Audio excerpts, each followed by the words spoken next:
ada yang ingin mengkhianati persatuan umat ini, umat Islam adalah yang paling bertanggung jawab karena dia yang paling besar. Umat Islam dulu pernah memperjuangkan persatuan ini, umat Islam dulu pernah berjuang mengusir Belanda dan Jepang, lalu kemudian umat Islam yang paling banyak menderita korban saat gejolak revolusi komunis, maka di hari ini tahun 2000, setelah puluhan tahun merdeka, kita juga adalah yang bertanggung jawab untuk menjaga persatuan ini. Maka oleh sebab itu ketika ada yang mengganggu Pancasila, ketika ada yang ingin mengotak-atiknya, maka umat Islam wajib untuk tegak berdiri.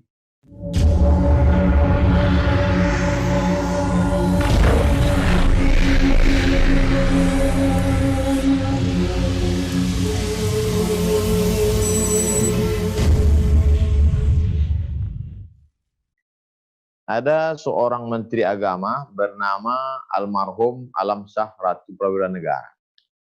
Kata beliau, Pancasila itu adalah hadiah terbaik umat Islam untuk bangsa ini. Kenapa bisa keluar kata-kata itu?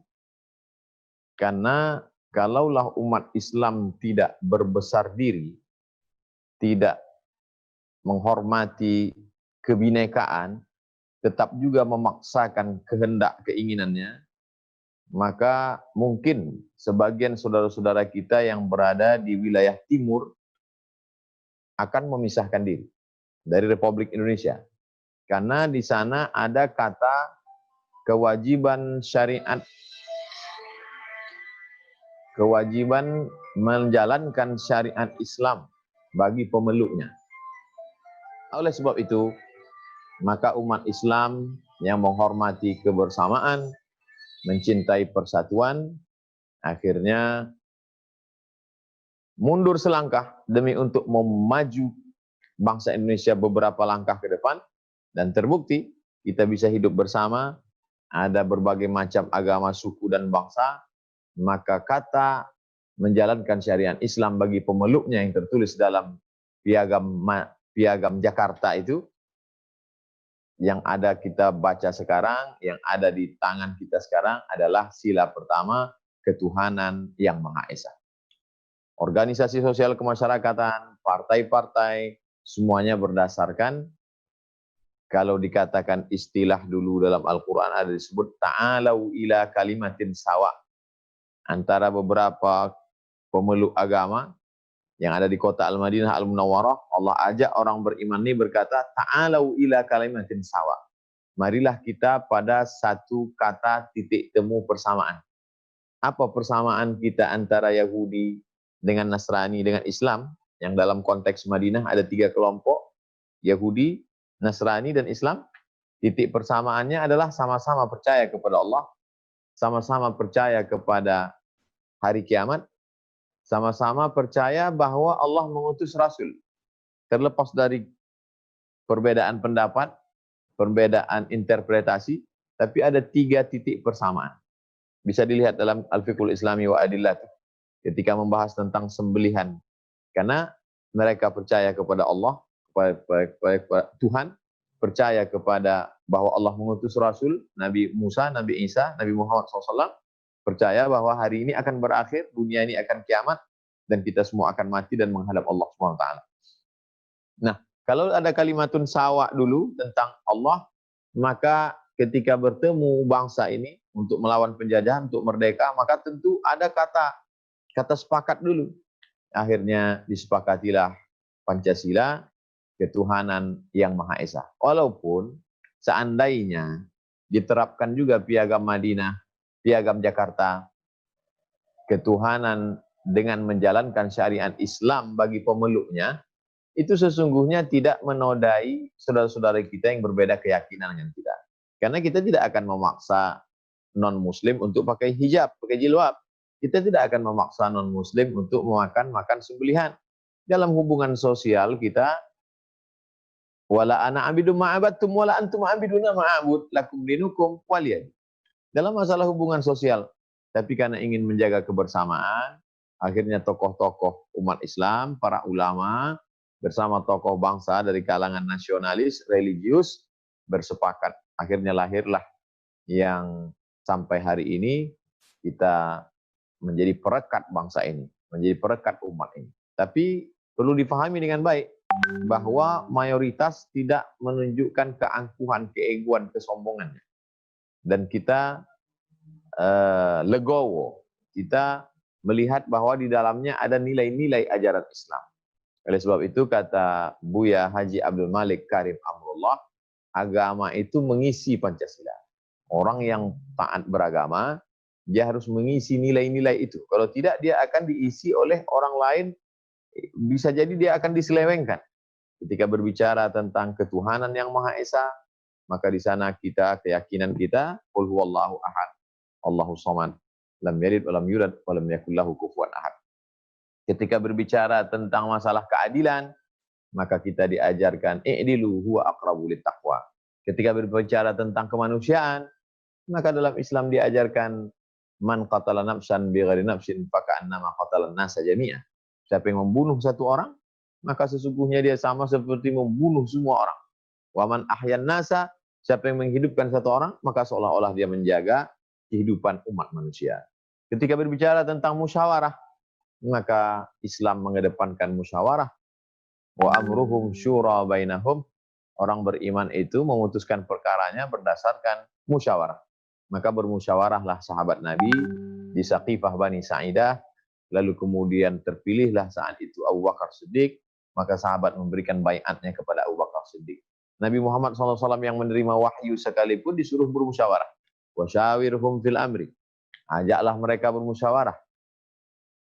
Wastaghfir lahum, mintakan ampun kepada Allah untuk mereka.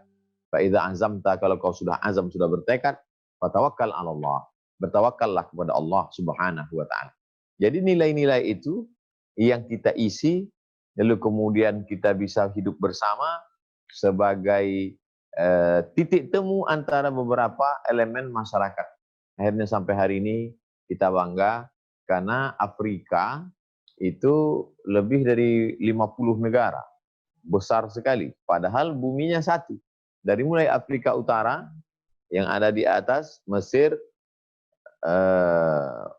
Tunisia, Aljazair, Mesir, Libya, Tunisia, Aljazair, Maroko, Mauritania, sampai yang paling bawah Afrika Selatan, buminya satu tapi negaranya terpecah-pecah.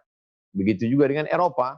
Eropa itu satu daratan, ada pulau UK, United Kingdom, Inggris, tapi kemudian negaranya banyak sekali, ada Jerman, ada Belanda, ada Prancis, ada Inggris.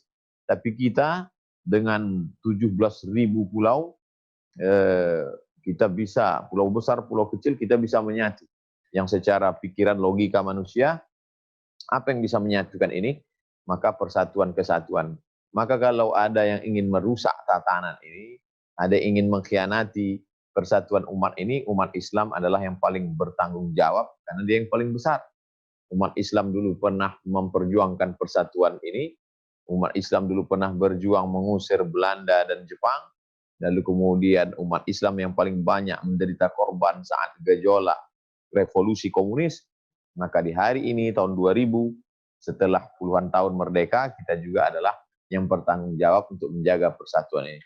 Maka oleh sebab itu ketika ada yang mengganggu Pancasila, ketika ada yang ingin mengotak-atiknya, maka umat Islam wajib untuk tegak berdiri. Kita bangga ketika umat Islam di mana-mana menolak RUU HIP karena dianggap akan merubah dasar negara. Lalu kemudian umat Islam juga melalui lembaga-lembaga Nahdlatul Ulama, Muhammadiyah, kemudian pula ormas-ormas yang lain, Persatuan Tarbiyah Islamiyah, Al-Wasliyah, Matla'ul Anwar, kemudian pula yang menjadi perekatnya Majelis Ulama Indonesia, semuanya mengeluarkan pernyataan. Anak-anak bangsa, tokoh masyarakat, tokoh pemuda, semuanya bangkit. Ini menunjukkan apa? Kekhawatiran orang bahwa kita akan berpecah belah, bahwa akan terjadi disintegrasi bangsa, maka itu tidak benar. Sesungguhnya ketika kita melihat ini sebagai sebuah perekat persatuan, maka kita memandang semua yang ingin merusaknya juga berarti adalah musuh bersama. Umat Islam ketika melihat musuh bersama, maka dia akan menjadi kokoh, menjadi kuat. Adapun perbedaan-perbedaan yang bersifat parsial bisa dikesampingkan, karena ada pemersatu yang amat sangat besar dalam cara kita berbangsa, bernegara, bertanah air yang sampai hari ini masih kita pertahankan. Orang Indonesia masih tetap bangga di luar negeri bahwa dia adalah berbangsa Indonesia, berbahasa Indonesia, bertanah air Indonesia. Berdasar negara Pancasila, negara kesatuan Republik Indonesia. Kami tidak hanya sekedar khutbah, ceramah, tausiah, tapi menyampaikan ini ke kampung-kampung desa terisolir, kampung pedalaman yang tidak mengenal Pancasila. Setiap bulan Februari dengan bulan Agustus kami masuk ke dalam, mengganti bendera yang sudah lapuk, koyak, dan robek, kemudian mengajarkan anak-anak sekolah di dalam, mengajarkan upacara bendera, mengajarkan bagaimana membaca teks Pancasila, menjelaskan isinya, dan lain sebagainya. Kenapa? Karena ini adalah bagian tanggung jawab kita, supaya setelah kita tidak ada, mereka lah yang akan melanjutkan ini ke depan. Mereka akan tetap dapat mewarisi dan mewariskannya. Sebagaimana kita mewarisinya dari generasi kita sebelumnya, di sekolah dulu kita diajarkan setiap hari Senin upacara bendera, membacakan Pancasila, membaca preambul mukaddimah undang-undang pembukaan Undang-Undang Dasar 1945, maka itu juga yang kita ajarkan. Maka insya Allah sampai puluhan ratusan tahun yang akan datang, Indonesia tetap negara kesatuan Republik Indonesia dengan titik perekat, titik pertemuan, titik persamaan kita dalam Pancasila. Perekat dalam kebinekaan, keberagaman.